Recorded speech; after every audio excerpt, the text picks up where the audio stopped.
Слушај вам, драги мои пријатели и пријателки, добивме 100 милиона.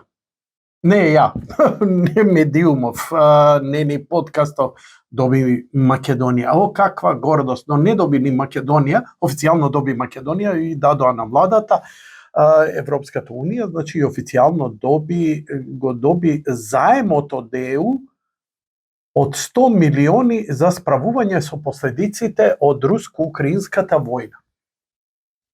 Чи доби 100 милиона. Заем. Пред да почнат овие шарениве пеперутки да ви лајат колку Европа нам ни помагала, и ни помага, ворете и тоа, ама ниф им помага, проблемот е што ние не добиваме помош. Знаеш што е помош? Брат, дај ми 50 евра на заем, еве ти, ќе ти вратам до први. Не треба ужива. Тоа е помош. Помош е крв кога ќе даруваш за некого. Помош е некому да му помогнеш. Добриот самарјанин помогнал. Никогаш не побарал ништо назад. Тоа е помош. Заем е нешто што треба да го вратиш. Јас сум убеден дека овој заем со кој владата денеска се гордее заради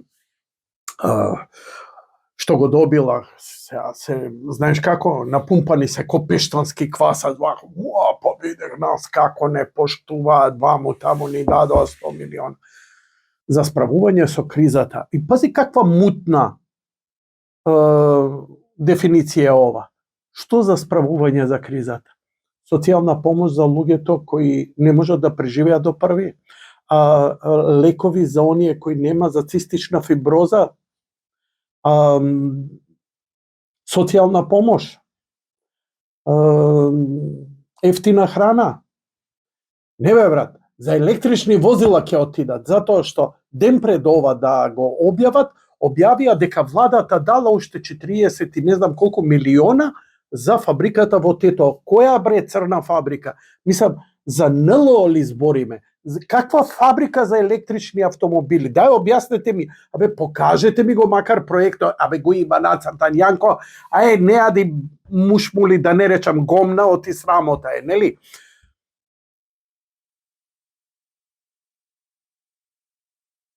Не ми е проблем кога ме лажат. Проблем ми е кога ќе се фатам себе си дека не реагирам, до толку сум затупен и онака лагата им ја голтам и викам чекај бе, не ме прави будала. Не, брат, поминуе тоа. Па ги прашувам, да речем, луѓето, иако се помалку ги има, нели, во животов кои комуницираме од таа страна, од таа страна, беше убаво едно време,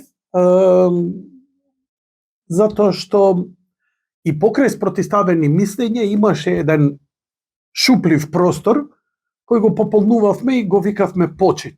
Знаете што е почит? Вие толку што се ложите на тој почит.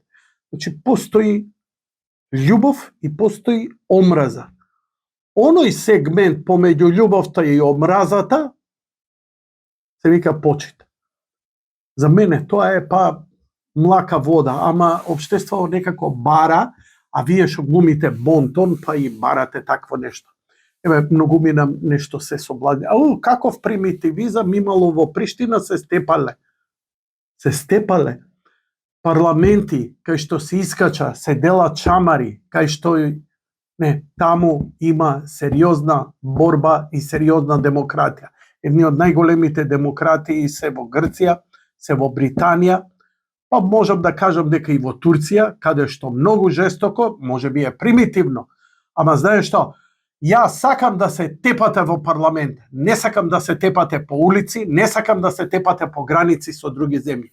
100 милиона добивме и Господ знае каде ќе отидат тие пари. Кај ќе отидат тие пари? Ќе отидат за избори. Ќе ги измуваат овие, ќе им ги дадат, ќе си ги потрошат за тоа и ќе ги враќа новата влада. На новата влада, начело со ВМРО ДПМН и со Мицковски, не ќе има друга работа освен да враќа долгови на оваа власт. Господ нека им е на помош и ним и нам. Не доведоа на раб на пропаст.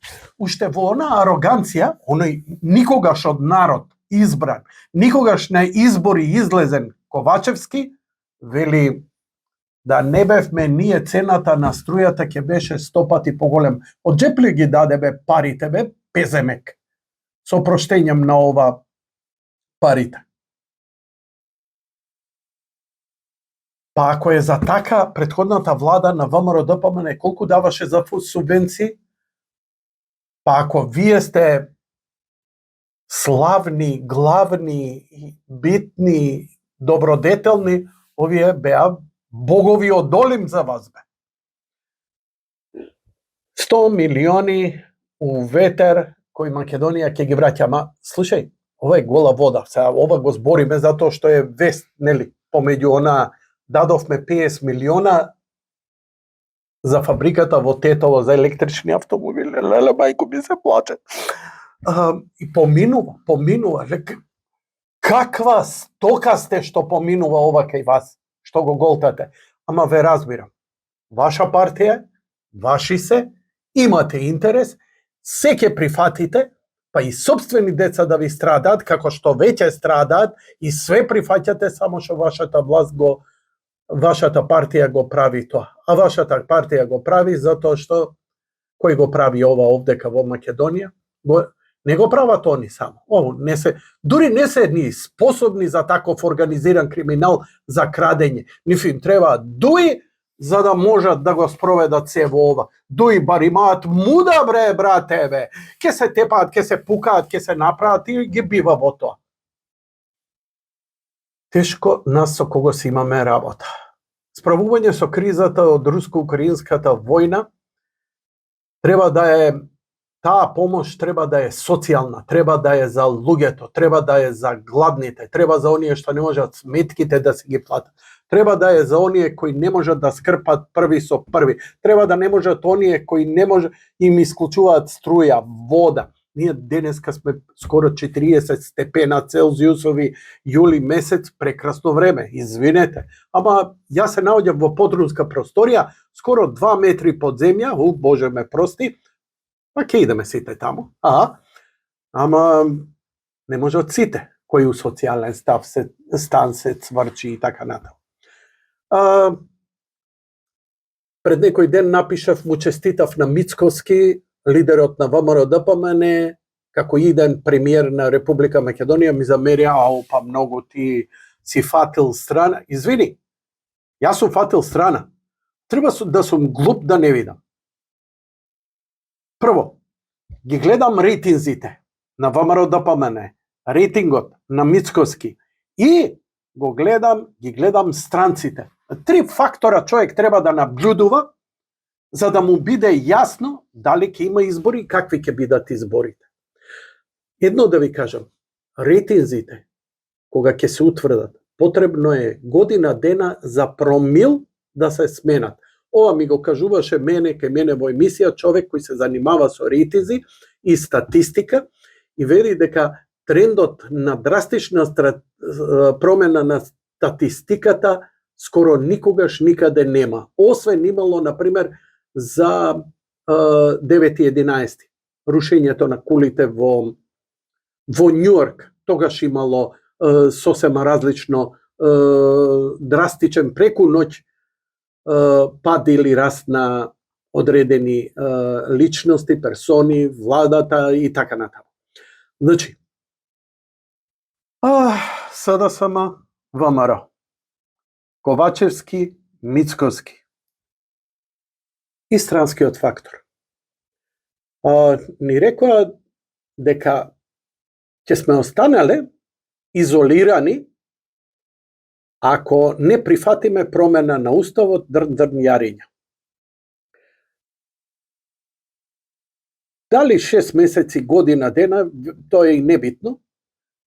мјаучење, кокодакање, ама не можам рационално да го изговорам оние анализи на оние аналитичари кои велат дека ВМРО е предавникот, ВМРО е предавство. Еве, не се согласија.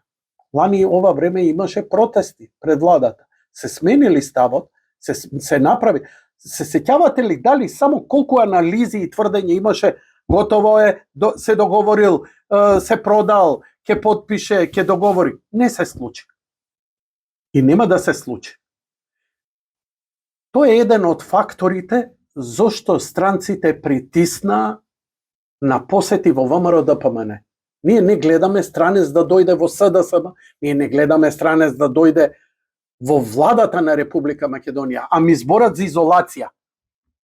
И тоа ми збори она Шапшалон Кутар, некогаш го почитував стварно, Шапшалон Кутар кој излезе и века Ауди фабрика нема да се гради во Македонија, на Македонија тоа не и треба, затоа што Рошавион го пушти овој да го јаде стапот за сите. И сега ја прашувам, што викаат бугарите? Освен дека немало да има никакви нови барања, живи мајка, брат ми, стварно да ти кажувам, нема нови барања, ние да имаме ништо за уставот, еве живи, само ти подпишуј. Абе, брат ми, фала ти. Имав ја едни браќа тука, ме подсетуваа, 3 точака ми украдоа, да не зборам за други работи од дома. Очу имав доверба во нив, им веруев на збор. Значи, странците доаѓаат во ВМРО-ДПМН да прават притисок. Се сеќавате на скрстените раце? Не знам пред колку месеци го пишував тоа. Кога дојде, па кога му вика Леле Мицкоски, зашто ти така со скрстени раце си ја пречекал почитуваната дрн. Абе, имињата не им ги запамтив. Јас сум новинар. Јас сум слон, памтам работи битни, ама небитниве не можам да ги запамтам. Еве денеска дошле тројца амбасадори, ако не се лажам, тројца министри за Европа, појма немам више ни титулата, од различни земји, од Франција и од лепеси материне, да разговарат со ВМРО-ДПМН. Зошто? Затоа што не се глупи правостранците, знаат кого треба да притиснат и од кого зависи. Втора работа, ги гледаат рейтинзите, знаат кој ќе биде на власт. И знаете што? Дури утре и да дојде до некаква промена, ако дојде таа под диктат на ВМРО-ДПМН, јас ќе бидам мирен. И нема многу глава да ме боли. Затоа што никогаш ВМРО-ДПМН не ги предало македонските интереси. Поединци од ВМРО, не рипајте, поединци од ВМРО-ДПМН се обиделе, некој направиле, некој нешто им успеал, осумина и така натаму. Кај се сега сите тие? На буништата на историјата. Цел живот ќе биде. Ама земале пари. Океј, ако е тоа успехот, ќе помине една, две генерации и така натаму. Нивните деца ќе се срамат од нив. Не е се во парите. Парите која ќе ги спичкаш, шо ќе ти остане? Тоа ѓонот од образ или тоа аналот и вагиналот преработен, искористен и отфрлен? Не. Народов, ако не оваа генерација, некоја наредна, ќе се пишуваат нови учебници по историја. Може би наредниве нема да има што се случувало со турците, со грците, нема да се заборават работи. 5 века не се заборавиле, кога сме биле под Отоманска империја, не па ова да се заборави дигитално каде што памтиме. Знаеш како? Сите вас националисти има како ноќна мора, како духови да ве прогонуваме со нашата вистина. Никогаш ние не сме се светеле, македонците, ама нема да ви заборавиме. Тоа што нема да ви заборавиме, само на вас, само од себе ќе ви се лупне по глава. Ние немаме сармат да ви лансираме, фала Богу. И единствено што можеме е за она што ни го правите да ви се заблагодариме. И еве ги странците доаѓаат, молјакаат, на крај ја гледам фотографијата, не е Мицкоски, тука е Николовски, тука е Милошовски, тука е целиот врв на ВМРО-ДПМН. Значи, не е ова што го прави ВМРО ДПМН е хир на еден човек, нему му се видело така. Не, ВМРО ДПМН покажува сплотеност и обединетост по сите можни прашања и до сега останале конзистентни на ова. Ова е најтешкиот период кој го преживуваат, историјата ќе го пишува. Нели, ние ќе го славиме Груевски колку убаво ни било, затоа што ни го галеше гзото. Пушти паричка, направи ова, направи она. Ама овие ќе ги памтиме по нешто друго. Овие ќе ги памтиме што го преживеа ова цунами политичко, идеолошко, ментално, перверзно. Слушај, бабе.